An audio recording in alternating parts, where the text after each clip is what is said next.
So good morning, everyone. My name is Desmond Meade. I am the Executive Director of Florida Rights Restoration Coalition. And we're here this morning because, you know, I have, I have immense pride on the work that we've been able to accomplish.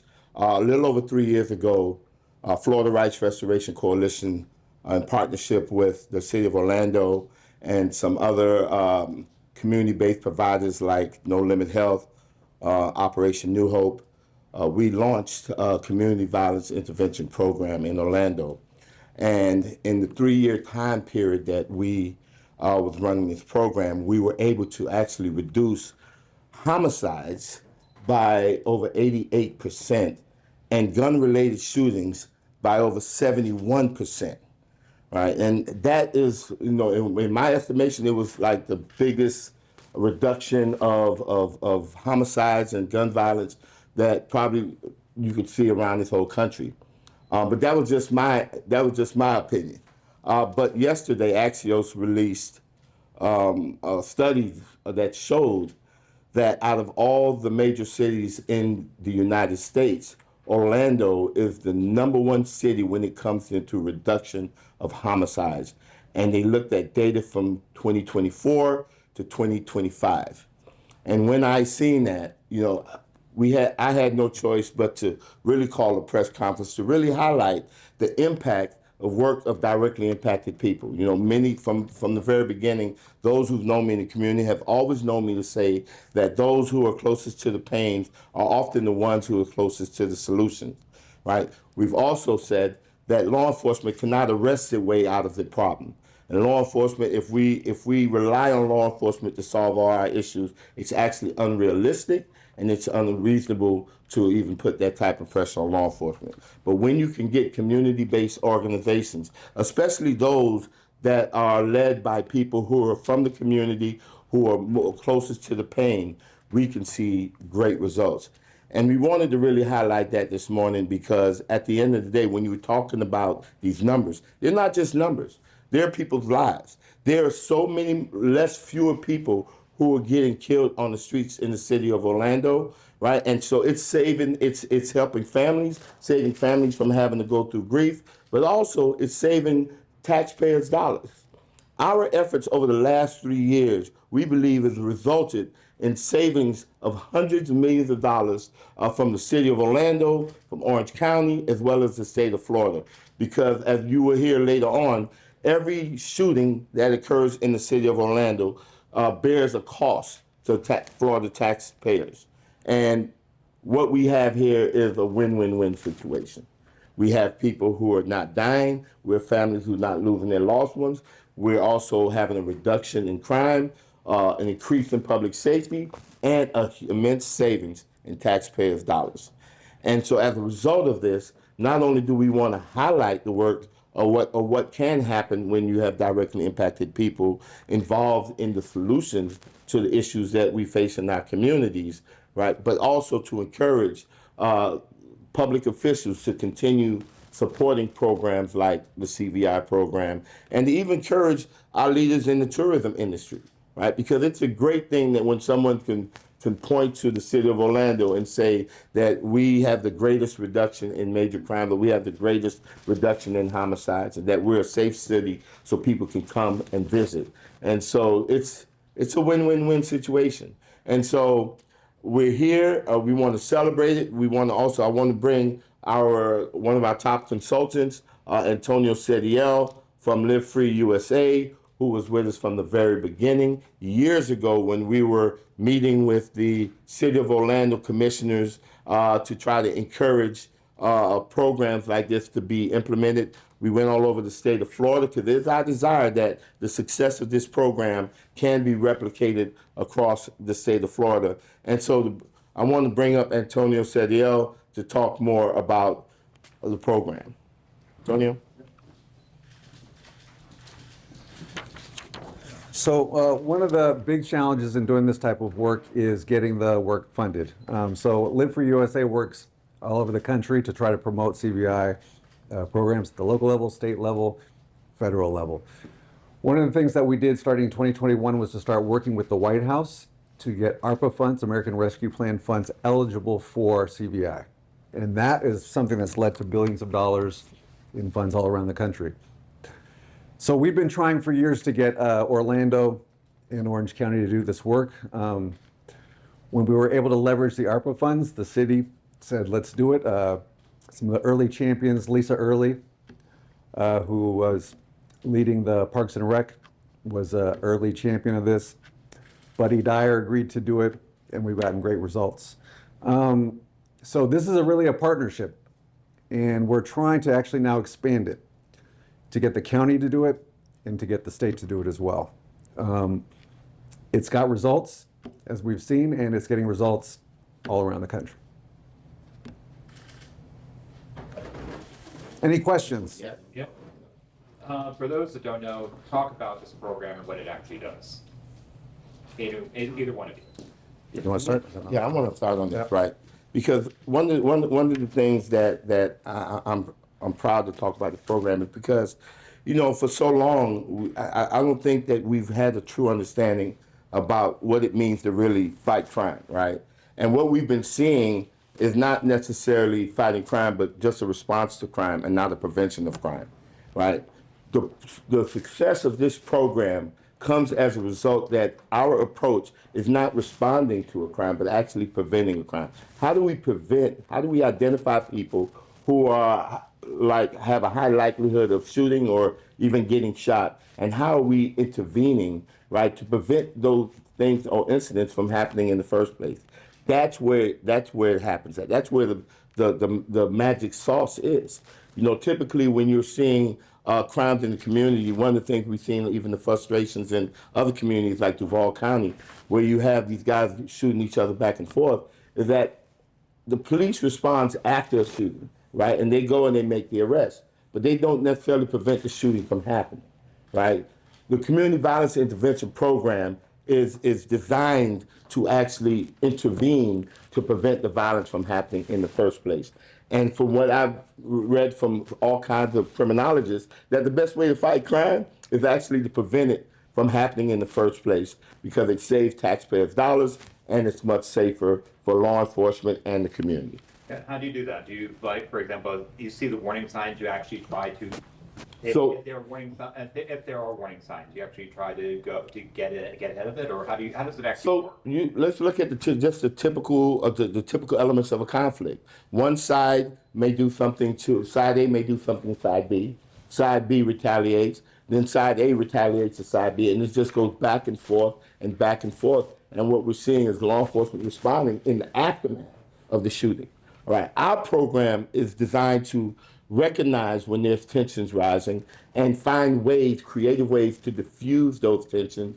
And even if a shooting does happen, then our employees or the CVI workers intervene to prevent the retaliatory shooting. And so while there may be one shooting, because of their work, they prevent 8 other subsequent shootings. And so if you see the chart, before we started, there were 40 homicides in the city of Orlando. And each year we've seen a steady reduction. I went to 32, then to 18, then to 5. And that is a direct reflection of the ability to stop the retaliation shootings from occurring in the first place. Yeah, I'll just add, so one of the things that the research shows is a tiny percentage of individuals in any city who are committing the majority of the shootings. So often it's just 0.1%. And so once you realize that, you can get your arms around it. And so you focus in on those at highest risk, you build relationships with them, and you use guys who've been in that life before, who know the neighborhoods, who have relationships, can develop trusting relationships with those individuals, and you start working with them. And you plug them into wraparound services. That could be mental health services, it could be housing, workforce development. So that's why it's a partnership, right? So Advanced Peace is another organization who trained the interventionists here in the intervention team in Orlando. Operation New Hope was providing workforce development. Early on, New Limit was providing mental health support. So it's a whole ecosystem focused on those individuals. But it actually starts with having the people that are trusted in the community. How hard is it to find, and how hard is it to I guess, implement these mediators?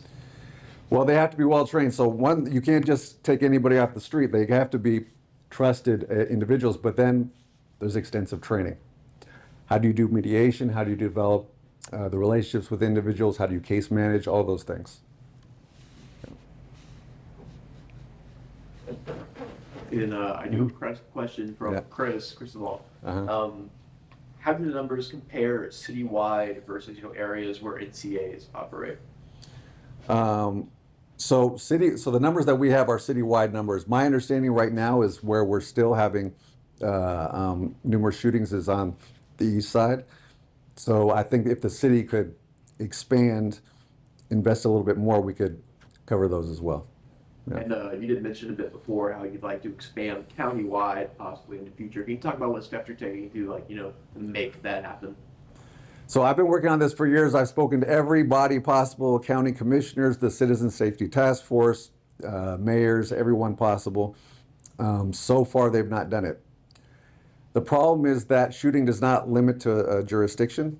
And so there could be shootings from Pine Hills that bleed into the city. You want to be on both sides of the conflict in order to deal with it. And so if we had presence in the county, if the county invested in it and there could be interventionists there, you could settle not only conflicts in the county, but help with the city as well. Especially when the city sprawls. You have one street you're in the city, the next street you're in the county, and Exactly. That gets fun. Exactly. No one is paying attention to jurisdictional lines when they're in a shooting conflict. And so that's why you want it to be as expansive as possible. And now you have these new impressive numbers, but you go back to the county and say, hey, we have proof here that what we are doing works. You should invest in that. So that's a great question. I think every year our program has been in existence, we have been going back to the county. Prior to launching this program, and let me be clear, Florida Rights Restoration Coalition have been advocating for this type of program for many years. And we actually started when then Commissioner Regina Hill had convened the community leaders together for black on black crime convening. And we introduced this model. So we've been trying for many years. And finally, we was able to get it. Of course, Antonio mentioned our partnerships there. But prior to that, it's just been a theory because everyone thinks, okay, well, maybe it's happening in other cities where there is like proof that this works in other cities. But sometimes people in their own community think, well, our community is unique. And so we had an opportunity to launch this program. And as you see by the charts, every year it has been improving. So every year we've been going back saying, hey, this works. How can we get more, not only public support, how we get more official support from our county, from our cities, but also from local tourism, right? Because if Orlando is viewed as a dangerous place to come and visit, that have an impact on tourism dollars, right? And so to be able to engage in a program to where now Orlando could be touted as one of the safer cities in the country, right? That surely is a boost to tourism dollars, or at the bare minimum prevents them from losing any profits. And so we would want the tourism industry to look at this type of program and to be able to invest in it, right? It should be a public-private partnership, right? And at the end of the day, we all benefit, right? The lives that are being saved, the tax dollars that are being saved, increase in public safety, and the tourism dollars that's being brought in. I was going to add, so we don't see this as a replacement for law enforcement. Law enforcement's got to do what they're going to do, right? This is a complement to it. And so what we're hoping is, because when you look at nationally, cities where this has been very successful, you often have police chiefs who are big advocates for CVI because they realize they need community to be doing their part as well, right? And so we feel like this could be a win-win. The Orange County Citizens Safety Task Force has recommended that the county do this as well. And we feel like this is at the state level, also a very bipartisan thing, right? This doesn't touch gun laws, right? So there should be no problem in terms of implementing this. If you, like many states have done, put together a pot of money where cities and counties could apply a permanent pot, you could scale this up further. And we think really get all kinds of reductions for the state. The country as a whole has been getting reductions, right? Orlando's gotten far exceeding the national averages in terms of those reductions. But we feel like part of the success nationally has been the expansion of this CVI across the country as well. So, other questions? Yeah. Now, it surely wasn't an easy task to achieve this type of success, right? Right. So what were some of the biggest obstacles that you all had to overcome to get here today? Yeah, well, I mean, the first big obstacle is getting funding, right? And we spent years. So we took law enforcement officials, city and county officials, community leaders to Oakland and Richmond, California. We took them to Chicago. We took them to New York so they could start to learn about this. That was the first thing, the awareness. And then getting the leverage from the federal funding as well. And then just, finally convincing them, putting together proposals about how you would design the program. For the day-to-day piece, this is life or death work. So the interventionists who are on the streets every single day, the credit goes to them in terms of them being able to do the very dangerous work, right? Because they're not walking around armed. They don't have a gun. They don't have any other protection. It's just them and their communication. And so building relationships with people day by day, and then using their mediation skills to try to settle some of the deadliest conflicts in the city. So hats off go to them and their work. Can I take a stab at that too? Thank you for that question. We've always taken the position that when politics and partisan back and forth is involved, like people hurt, people die. But when we have like servant leaders or public servants and the community is involved in the process, we as a community have an opportunity to thrive and prosper. And so when you talk about a challenge, one of the challenges is how do we take a common sense solution and be able to apply it without having to get politicized, right? And making sure that the people who are closest to the pain are part of it. That to me is the biggest thing that can happen. And I think that I'm proud of the fact that we're able to show, like I said, we was able to reduce gun violence, increase public safety in the city of Orlando without going after people's Second Amendment rights, without disparaging law enforcement. We was able to do it by putting our heads down, connecting with the community, connecting with people closest to the pain, and engaging in common sense tactics, right? And so that's, a whole lot to celebrate. And it's, for me, it's a call out to any politician or public servant that's out there, right? That there are solutions that are there. If we could just stop with the politicization of stuff, like it shouldn't be a political, exercise to decide whether or not somebody should deserve clean drinking water. It should be a political exercise to understand that everyone in every community deserves to feel safe, and there's ways that we can engage in that without having to attack anyone else, right? And that's what we did. We actually put our heads down, and we got directly impacted people, returning citizens, people from the community, to be a part of the change in the communities that people want to see. I think that's the best way. Thank you. All right, so if there's no further questions, we're good. Thank you all. Thank you for coming. And then